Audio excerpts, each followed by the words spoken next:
Good morning, everyone.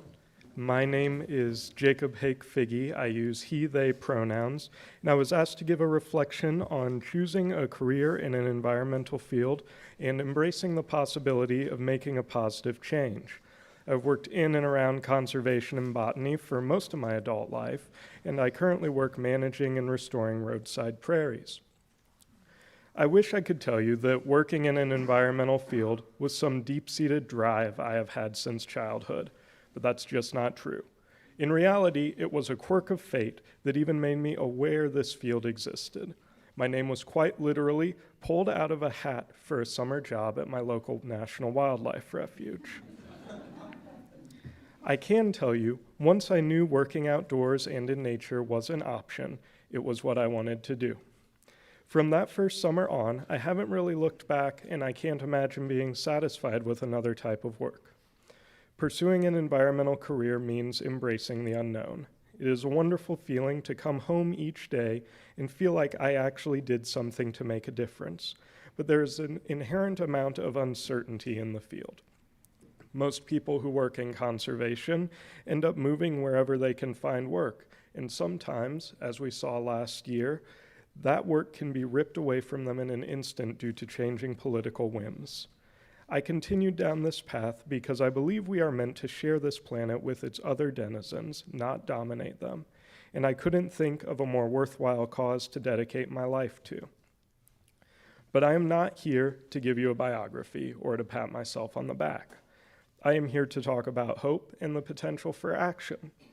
It is a dark time for the environment in our country. Threats to our public lands, the weakening of environmental protection laws, funding cuts across federal programs, and a looming climate crisis can make the future look bleak. However, we've been in dire environmental straits before. When the bison were exterminated from our plains, when mountains lost their wolves, and when our skies were almost empty of eagles. We have always reacted, albeit slowly, to those circumstances. When Teddy Roosevelt saw that the land and animals of America were at risk, he created the Forest and Park Service. When the Cuyahoga River caught fire repeatedly, Richard Nixon created the EPA. The Endangered Species Act is one of the most successful conservation measures of all time. It has saved 99% of species listed from extinction.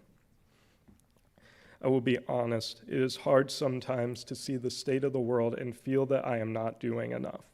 What good is planting a few acres of prairie when it feels like the world is on fire? Unfortunately, I am not one of the major decision makers in the world, and I don't believe that anyone else is here either.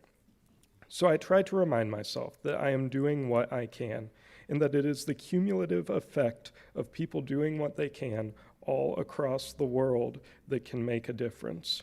Not everyone gets to or wants to work in an environmental field, but everyone can do something to help.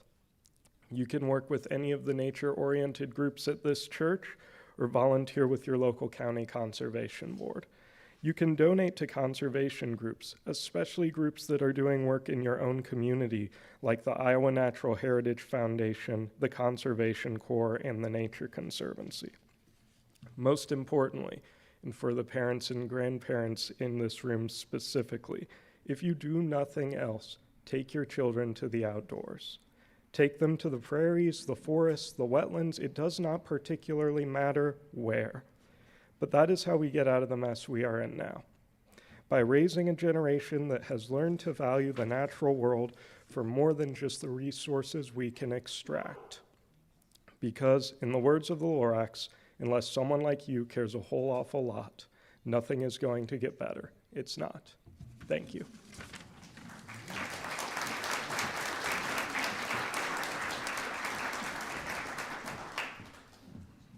Thank you, Jake. That was wonderful.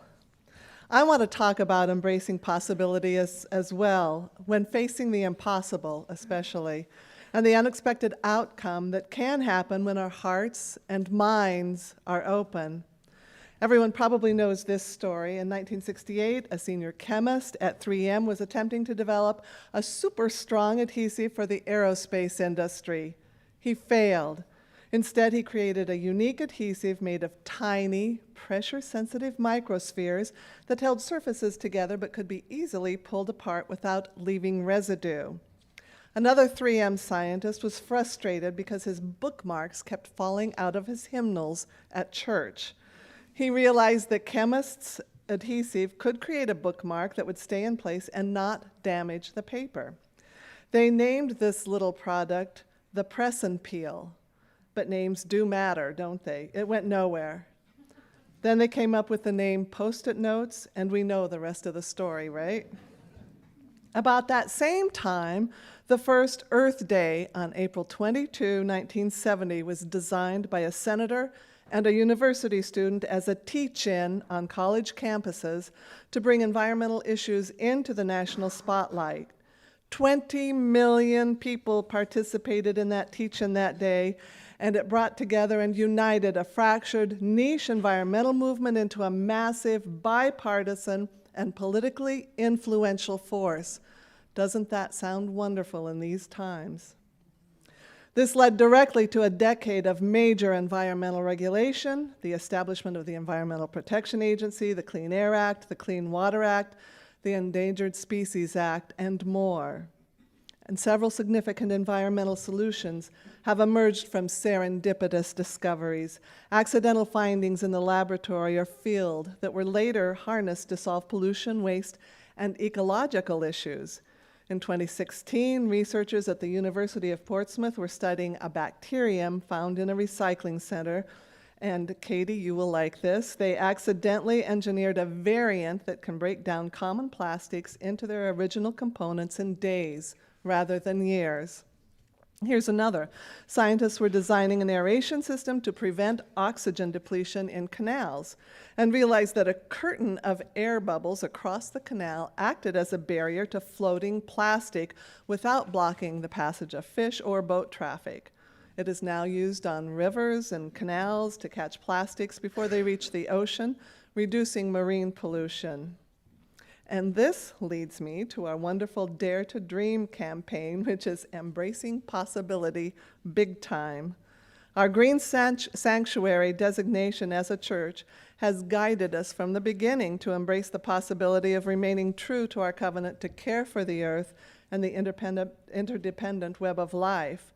We have embraced the possibility of sustainably restoring our grounds and building in many ways, as Linda pointed out. Our stream is a major tributary to Gray's Lake, and Dare to Dream determined to adopt best practices for stormwater management and restoration of our stream and riparian woodland to help improve the quality of the water that flows through our property and directly into the lake. We want to use this project as a model for other private and public landowners. And largely because of the focus as a green sanctuary and the work of the Green Sanctuary team, the possibility of outside funding from different organizations opened up. We have been awarded one grant and have applied for several more and are hopeful. These examples demonstrate that embracing possibility plays a major role in science, in political action, in our own lives, and in our church when unexpected outcomes combined with open minds and hearts can lead to amazing achievements.